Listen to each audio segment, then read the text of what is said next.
I'm Brian Yamamoto from Cognition Learning Center, and I'm in the nursery area at the National Tropical Botanical Garden. And this area is called the misting area.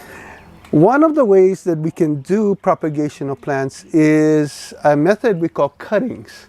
Small branches are taken and basically planted into perlite or other materials like this.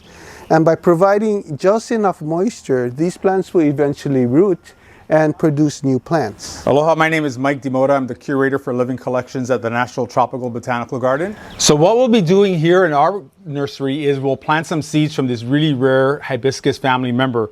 And this is what the seed looks like.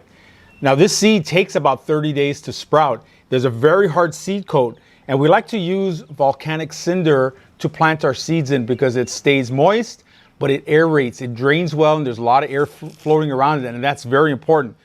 Because it's a big seed, we don't bury it. We push it in just to the surface of the potting soil, and that's it. And then we'll water it lightly every single day. And this seed will sprout in about a month or a month and a half. If you want to plant native plants at your house, you can go to the beach and find Elima plants. Elima is the plant that has little orange flowers. They're found on all of our beaches around the entire island. And if you find the capsules under the leaves of the plant, there are little black seeds in that. You can take those seeds home and do the same thing at home and maybe plant a little restoration project at your house.